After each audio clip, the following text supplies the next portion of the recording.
I mean, big win last night, and then going into two marquee matchups. Talk a little bit about that. Yeah, just I think you can look at this weekend a couple of different ways.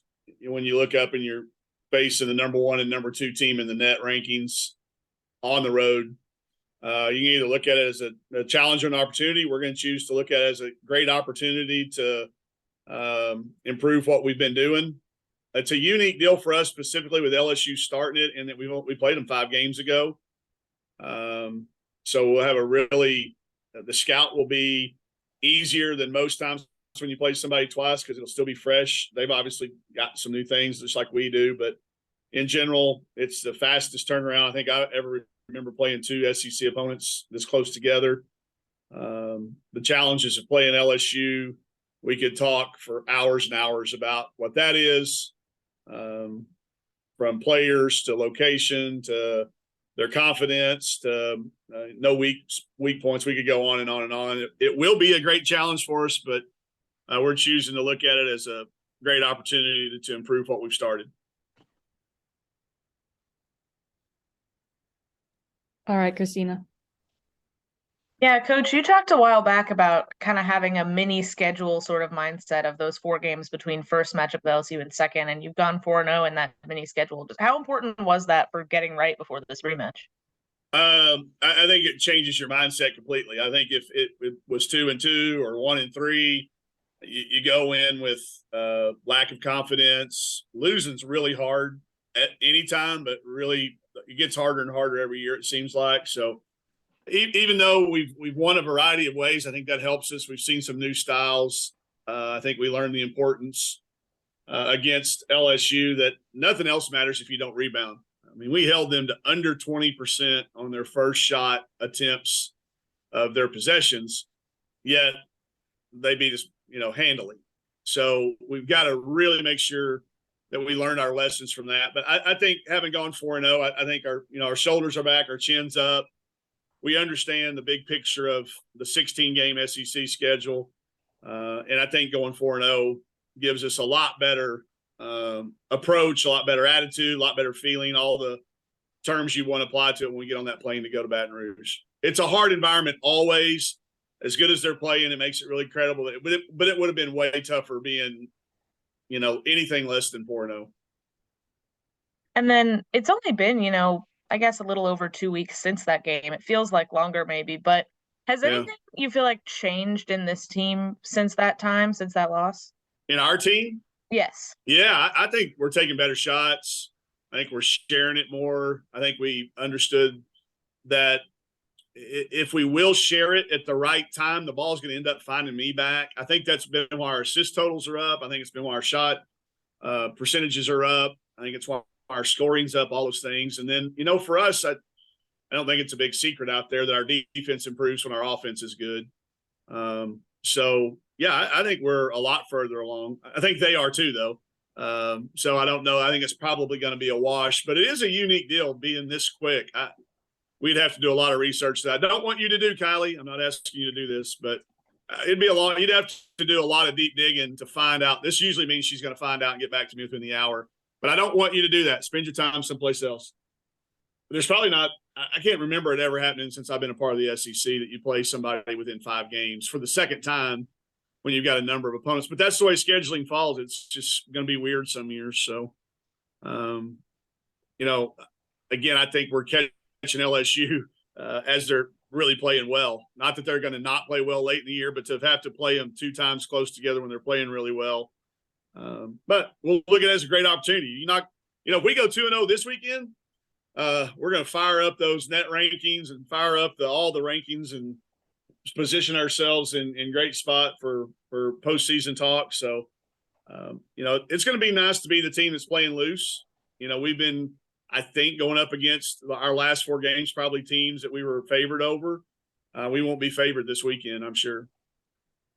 And then you've talked a little bit last night about, needing to learn how this team responds to stuff. How are you expecting them to respond to these 2 huge road trips back to back? I do think they like it. Every single one of these kids that's in our rotation at some point in time during the recruitment said that they were choosing here in the SEC for big games like this. So you point that back out. Hey, we talked about this when we sat in your home or in our recruits. So let's go do it. I don't think anybody on our team wants a schedule that they look at and go, no, everybody expects us to win every game. I don't think that was any type of kid that we ever recruited. They all know that, you're going to have some wins, you're going to have some losses, but you're going to be challenged and you're going to get a chance to play against the very best players, crowds. I mean, I think they're number 1 and number 2 in attendance right now. So these kids all signed up for that. We signed up for that. Everybody that'll get on that plane to go to Baton Rouge and Columbia, we've all signed up for it. So I think they'll embrace it. But I am anxious to see how we go about doing it. I mean, it's easy to say you're looking forward to it. It's a different thing when you walk in there. But I do think they like it. And I think, like I said, it's why they came here. So it's part of this experience that we always talk about having for our kids. Ethan?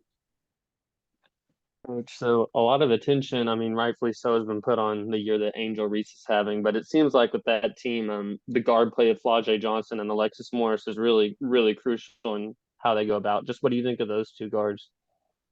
Yeah, Angel has been the catalyst for a lot of that, but I think Alexis Morris, her maturity has shown in lots of different ways, and then Johnson's impact as a freshman, not approaching it like a typical freshman. And that's a potent, and I'll also throw LaDazia Williams in there. That's a kid who, in the transfer found a niche and a fit and a style of play that is just perfect for her.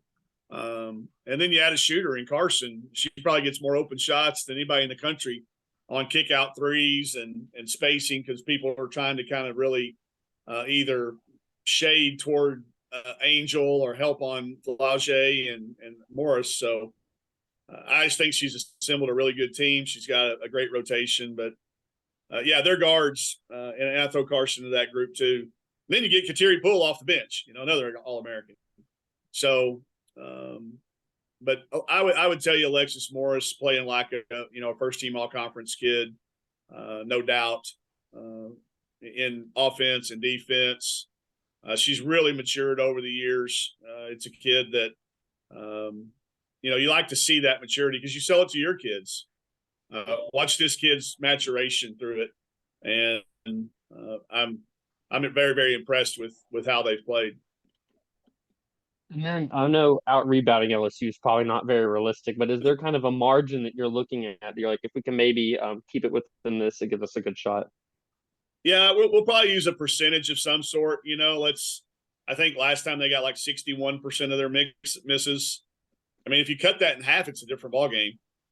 The other problem last time, like they would get 3 shots. Like we would make a miss twice, and then they would score on the third one I think they shot 33% from the field. So that's why I use that simple math I can keep up with in my head. I don't know. Let's cut it in half if we could. And some of that's technique, some of it's effort, some of it's just not going to happen. We can't get to 10 feet as quickly as Angel Reese can, and Flau'jae gets to 10 feet. We just can't. We're not going to get there. So we've got to get all the speed rebounds this time. They got a few of those last time. We got to get a few of those this time. And I think we had to score a few more points as well. But let's cut it in half, maybe. Let's just say half. One last thing I got is talked about the 4-0 stretch that you've had. All of those, I'd say, teams that are kind of favored going into. How important is it whenever you have the target on your back, just to take care of business and not slip up, as in some years past where lost a game or two in those stretches? To me, it's the difference in going to the tournament, not, you win the games you're supposed to, or the games you're favored in, or the home games that you really need. The years that you let one or two of those slip away, man, you're sweating it on Selection Sunday. But the years you take care of those, again, I mean, there's really not very many opportunities within our league for, what the committee calls. I'm not calling anybody in our league this, but the committee would, a bad loss. We got all those out of the way in the non-con. We won all those games. If you look up at the end of the year and your losses are to Oregon, South Florida, LSU, South Carolina, whatever, the committee's not holding that against you. So that's why I think when you have these mini schedules, like Christine and I were talking about there in a minute, when you have those mini schedules, I think it gives you a chance to separate the rest of the schedule and really focus in on what's at hand. But getting these 4 is massive. For confidence, you can't fake confidence anymore. We used to back in the day. Coaches could give us fake confidence. It doesn't happen anymore. The kids have to earn it, and coaches can't just give false confidence. So I think we've got it because of that. And I think going in now we look at the opportunity rather than a challenge. Porter? Coach, you said last night after the game, you're tired of these learning experiences per se, and Yeah. the team coming into this game feels like they have something to prove. So that combination, how do you think that's really going to go into prepping for LSU and then again on Sunday against South Carolina? I think when we have games like that, there's a little bit more keenness. They're listening. They're a little more attentive. Their ears are perked up. There's not as much looking around. They know, y'all know I quote my papa neighbors way too much, but he always said you can't fool kids and you can't fool dogs. You can't fool these kids. I can't walk in there and try to prep them for an 0-6 team just like they were 6-0. It does. You lose credibility if you do that. So I do think that we'll have their attention. I think part of that is that South Carolina and LSU have earned that respect. LSU haven't already done it to us this year, and South Carolina from the past. So I suspect our kids, they do learn their lessons. I'm not sure we always display it, but now we've been in 2 end-of-game situations in which we were trying to foul. We were trying to foul again last night before the kid got the shot off. We just didn't execute it. So that tells me as coaches, we need to go back and work on it more and more. So they do want to learn. We've got a group of pleasers, as y'all have all been around them enough to know they want to please their teammates and their families first, then the fans and the coaches next. And they are a bunch of pleasers. They want to get it right. So I think we'll have their attention. Today will be a little bit of recovery. We played a lot of minutes last night. There'll be a little recovery today at the first before we turn our attention to LSU specific. And, when the schedule come out, you see those 2 back-to-back games. That's always probably been circled since the season started. So to be where you're at in SEC play, kind of like what Ethan said with not letting a game slip up, what does that say about where your team's at compared to maybe where you thought they would be at this point? Well, then we've crossed that hurdle. As I think Ethan said it in the past, we've lost a game or 2 like that. We put ourselves in a position where we didn't have that confidence. So maybe we've crossed that hurdle, and hopefully it's not one you have to go back and recross. Maybe we're past that point to where, I've said it to you, I think, a couple of times privately. I study the history of this program because I've loved it since it started. But in the past, when a team would have a good year, it would do this for a while back into the play-in game. I mean, we've played in that play-in game. It seems like every time there was a coaching change, there was a play-in game year. I don't want there to be a play-in game year type scenario. And I think right now we're tracking more toward a bye than we are a play-in game. So I think that says where the team is, where our program is. And, now that next step is knocking somebody like this off on the road to get into that top tier of earning a first-round bye in the SEC tournament. Last thing for me, just with how big was last night's win, barring you do go 0-2 for the weekend, and you're still 1 game above 500, because you've always said 8-8 gets you in, 8-8 gets you in, and you said 9-7 might be the mark this year. So how important was last night's game? I don't have a thesaurus handy. Y'all come up with one that's better than massive or huge or enormous or ginormous. I don't know. It's as big as you can get. I mean, when you go through years of this league and go back and you look, there's always that 1 or 2 games that make or break your year, whether it's a win or whether it's a loss. And this is one you avoid. I felt like I said it last night, very, very fortunate. I mean, Vanderbilt played great. They go 7 for 7 from the 3-point line in the fourth quarter. They never went away. they whittled away at, we had a 9-point lead, and they were masterful in trading 2s for 3s and 1s for 3s, fouling us, us turning it over, giving up quick shots. We were very fortunate, but come up with a better adjective than what I did. But to be able to have an above winning record in this league for our program, it just go back and look how many times it's happened. I think it's 4 out of 30 something years. So to keep above that, and then you look at the schedule and you see, okay, we've got these potential games going down the stretch. And anybody that says they look at it one game at a time, they are absolute liars. There's not a coach in America that looks at it one game at a time. All right. We don't. We may talk about it. We may say it on these things, but you're looking at, hey, we got this little stretch coming up. We might could go 2-0 there. You're looking at it. Might not be talking about it to your team or publicly, but you're looking at it. So to stay above 500, that's, you're a product of the schedule. When the schedule came out, the first thing I looked at, I saw all those 2 back-to-back. Then I also realized it's in a 3-game week. Okay, so we have to take a day off this week per NCAA rules. So, all right, who do you want to have a one-day prep for, LSU or South Carolina? It's like, who are you going to have a one-day prep for? I literally flipped a coin. So, actually, Jeff Brazil gave me a little decision-maker deal one time. It's the same as a flip of the coin, and that was the decision-maker that we used on who we got the one day off against. But it's a challenge, but we're looking at it, like I said, as an opportunity. That's all I got. Thank you. Thanks. Gabriella? Hi, Coach. Hi.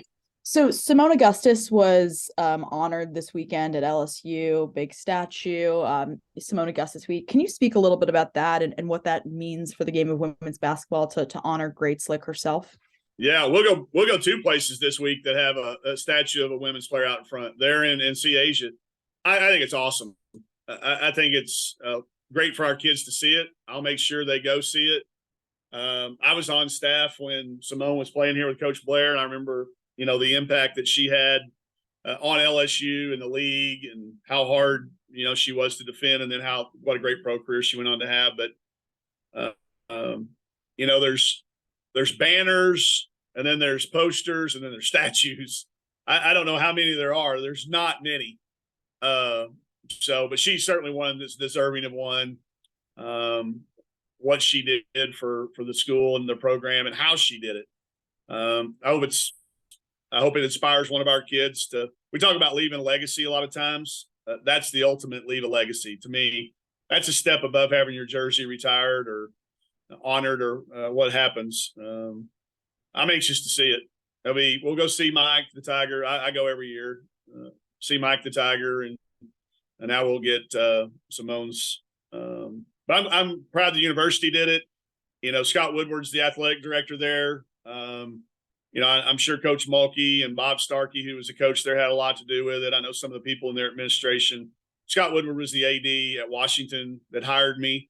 I know how important he knows women's sports are. He always treated us with respect, equality, equity. So he gets it.